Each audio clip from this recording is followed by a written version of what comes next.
Eh bien, bonjour et bienvenue sur ce nouvel épisode de la série YouTube que j'ai débuté maintenant il y a plus de 50 épisodes. Cela va faire un an et demi. Cela va faire un mois, 2 mois bientôt.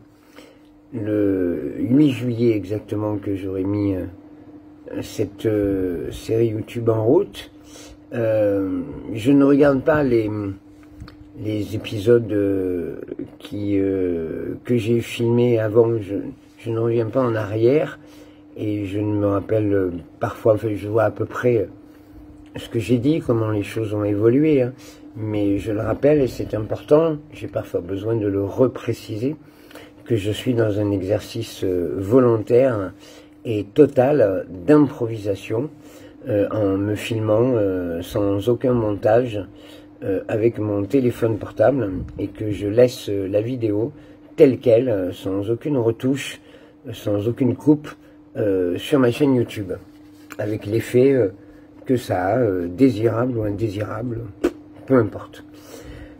Parce que j'essaie d'être le plus clair et le plus vrai, le plus sincère avec moi-même dans cette démarche qui est d'expliquer et de faire ressentir ce qu'une personne lambda comme moi peut ressentir et face à une annonce de fin de vie et comment le quotidien se passe, comment je gère les choses. Alors première chose, événement de chez événement, ça c'est pour les petits private jokes de la communauté qui me suit, puisque vous êtes de plus en plus nombreux et je vous en remercie encore.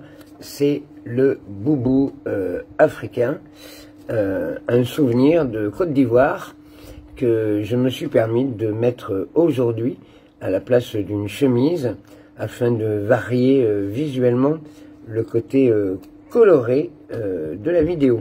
Voilà, ce n'est pas une chemise, c'est le haut d'un boubou que j'aime beaucoup et qui colore l'ensemble et qui, voilà, vous me donnerez votre avis, même si on n'est pas forcément en échange pour ce genre de choses. Mais le fait est que j'y fait très chaud, que c'est super agréable à porter, vous vous en doutez, c'est pas pour rien que c'est dans les pays chauds que l'on porte ce genre de vêtements, et je vous le rappelle, j'ai la chance pendant ces chaleurs anormales, cette période de canicule, d'être dans un appartement climatisé, sinon ce serait pas possible. Donc il est évident que aujourd'hui toute activité professionnelle est terminée, la saison est terminée, nous avons absolument tout fini, merveilleusement bien, nous avons réussi à tout boucler, à tout, voilà. C'est les vacances, je ne sais pas, parce qu'il est absolument impossible de nous projeter en vacances, ma femme et moi. Nous nous sentons en vacances dans le sens où nous n'avons plus rien, plus aucun poids, plus aucune responsabilité, plus rien qui vienne nous peser en dehors de cette bataille contre la maladie qui me détruit, qui me terrasse. Voilà, mais là maintenant, ça y est, il n'y a plus que cette bataille qui compte, c'est plus important que tout, nous sommes enfin libres 24 heures sur 24 pour l'affronter intelligemment et assidûment, non pas que nous ne le faisions pas avant, mais il y avait aussi tout à faire avant que, vous le savez, nous réussissions à régler le suivi et à nous apaiser de tout ce que nous avons créé. Donc voilà, vacances c'était un bien grand mot, nous sommes début juillet, nous sommes sur Paris sous climatisation pour l'instant. Est-ce que nous allons partir? Est-ce que nous allons affronter de toute façon, pour que je parte, il faut que je trouve des endroits où on peut me brancher en nourriture parentérale. J'ai un rendez-vous en visio demain, toujours à cause de la chaleur, avec les soins palliatifs de l'hôpital Saint-Louis.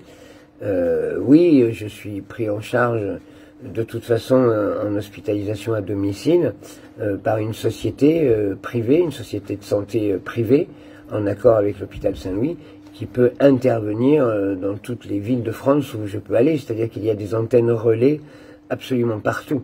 Donc je peux aller me balader où je veux en France et me faire livrer un matériel médicalisé pour pouvoir continuer à être nourri en nourriture liquide et en parentérale la nuit. Pour l'instant, cela fait 4-5 jours que je suis nourri en parentérale. Je ne mange pas particulièrement plus à côté, ça dépend des moments. En fait, je suis terriblement, comment dire, affecté par les douleurs. C'est-à-dire que si je ne prends pas de la morphine en permanence, et il sera peut-être question d'augmenter la dose, les douleurs reprennent immédiatement. C'est des douleurs au ventre, des crampes au ventre, comme si vous étiez plié en deux en permanence. C'est des douleurs dans le dos, comme si j'avais des coups de poignard dans le dos.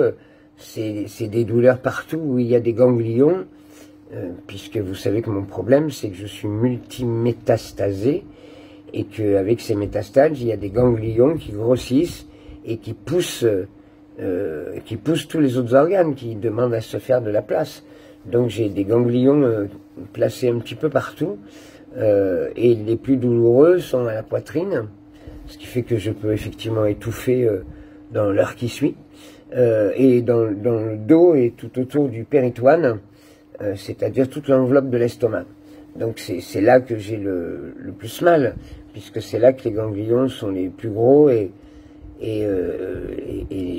grossissent et poussent le tout. Donc comme un étau, je vous l'ai dit, j'ai souvent cette image, et elle est vraie, d'un étau qui se serre et qui me broie au fur et à mesure. Donc il n'y a que la morphine pour calmer ces douleurs-là, il n'y a pas d'autres moyens, mais ça n'empêche pas... c'est pas la morphine qui empêche les ganglions de grossir, et c'est pas la morphine qui empêche les métastases de continuer et la tumeur de grossir. Voilà. La morphine a un inconvénient aussi, c'est la constipation. C'est que l'effet secondaire de la morphine est la constipation. Donc c'est une situation un petit peu complexe, dans la mesure où je ne peux pas manger beaucoup parce que j'ai le ventre gonflé par la tumeur en permanence, et parfois j'ai un ventre, on dirait que je vais accoucher, tellement j'ai un gros ventre, comme un mec qui boit de la bière, vous savez, depuis 40 ans, alors que j'ai jamais bu de bière de ma vie. On dirait que je vais accoucher. Et je n'arrive pas à aller aux toilettes, il y a rien à faire. Donc il faut provoquer à chaque fois le fait d'aller aux toilettes pour pas grand chose, parce que comme je ne mange pas, il n'y a pas évidemment beaucoup de sel et beaucoup de choses pour évacuer. La nourriture parentérale passant par les veines, la nourriture ne se fait pas de la même façon. C'est une nourriture liquide avec des vitamines. Je ne mâche pas, je ne mâche plus, je ne mange pas de morceaux. J'ai essayé de manger une tartine beurrée avec de la confiture ce matin, j'en ai mangé une, très bien, mais la deuxième, j'ai pas pu la prendre. Donc tout ça n'est toujours pas simple, tout ça n'est pas toujours réglé. Concernant mon message d'hier, il y a des choses qui sont en route en ce moment, qui relèvent de la guérison, oui, sur lesquelles je ne veux pas m'avancer pour pas paraître, pour pas passer pour un fou, parce que je peux concevoir, comme je l'ai dit hier dans mon épisode, que des personnes ne croient pas à des choses auxquelles moi je crois, mais actuellement il y a un processus de guérison sur moi qui s'est mis en route. C'est un cadeau de la vie qui m'a été offert, et je n'exclus pas que dans la semaine je sente quelque chose, et ça se sentira au niveau de la bouffe. Ça se sentira dans le fait de je vais voir ce que je vais commencer à avaler, parce que il y a bien un moment donné où il faut que je me mette à table et où que je commence à essayer des aliments, voir si je peux remanger ça, si je peux remanger ça, si je peux me nourrir un petit peu, hein, par portions fragmentées, si je peux me nourrir un petit peu. Ça, c'est important, en dehors de la nourriture parentérale. Voilà. Je ne sais plus qui voulait voir ma gourde. Il y a quelqu'un qui m'a dit qu'il voulait voir ma gourde. Attendez, je vais la chercher. Elle doit être par là. Bougez pas. Oh là, je m'éloigne. Je pars très très loin. Je pars très très loin de ma vidéo. Je me suis éloigné. Mon Dieu, mais c'est un zoom. Parce que j'ai soif. Et je ne l'ai pas. Voilà, j'ai pas pris ma gourde. Il y a quelqu'un qui voulait la revoir, qui l'a trouvée belle. Et j'ai soif et je n'ai plus... j'ai mon verre à côté de moi qui est vide. Ce n'est même pas mon verre Pokémon en plus. Oh là là. Vous avez vu, il y a plein de private jokes sur les épisodes précédents que je fais parfois. Et si on n'a pas vu l'épisode précédent, on est un petit peu largué par mes conneries en fait. Je déconne toujours, bien entendu, parce que ça fait partie de ma nature, mais ça fait aussi partie de mon énergie. Il est hors de question que je reste triste toute la journée. Il est hors de question que je tire la gueule toute la journée. Il est hors de question que je n'ai pas envie de déconner, que j'ai pas envie de m'amuser. Bah merde, il manquerait plus que ça. Donc voilà, souvent par l'intermédiaire de ces vidéos et de ce journal de bord, ça me permet de refaire un petit peu le con et de ne pas me laisser abattre. Donc voilà, indépendamment des couleurs que je voulais amener dans ce nouvel épisode d'aujourd'hui, je voulais vous faire part de ce que je traversais toujours en ce moment, où j'en étais. C'est pas gai, hein, c'est pas gai. Souffrir n'est pas agréable, mais les soins palliatifs sont faits pour ne pas souffrir. Donc le rendez-vous que j'ai demain, c'est pour réajuster peut-être un dosage qui va me permettre de moins sentir encore les douleurs. Un dosage de morphine, bien entendu. Sinon, je dors très bien. Quand je dis je dors très bien, je suis incapable de dormir sans prendre un Xanax, un Zopiclone et sans fumer un petit peu d'herbe naturelle. Ça, c'est une certitude.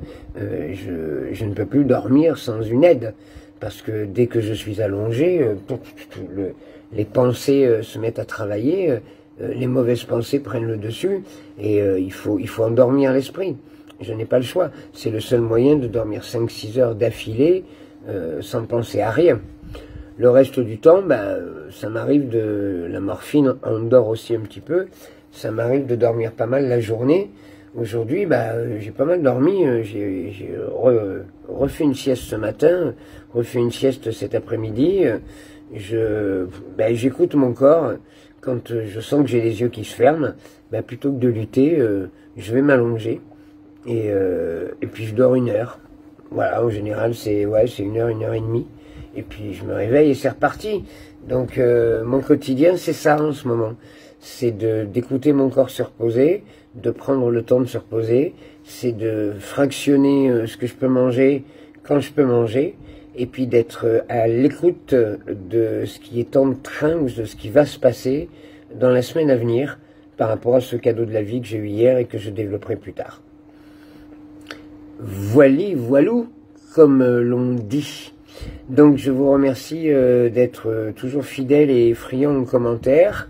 J'aime bien répondre à vos commentaires quand je peux, hein, parce que sinon je passerai la journée devant l'ordinateur et ce n'est absolument pas le but, parce que je ne suis pas connecté en permanence au réseau et je n'ai pas envie de me faire avoir à me connecter régulièrement, à suivre ce que vous me dites, quoi que ce soit. Je n'ai pas créé cette chaîne YouTube pour devenir un accro des réseaux. J'ai créé cette chaîne YouTube pour aider autour de moi et expliquer ma situation, parce que c'est une situation commune, hein, c'est une situation basique.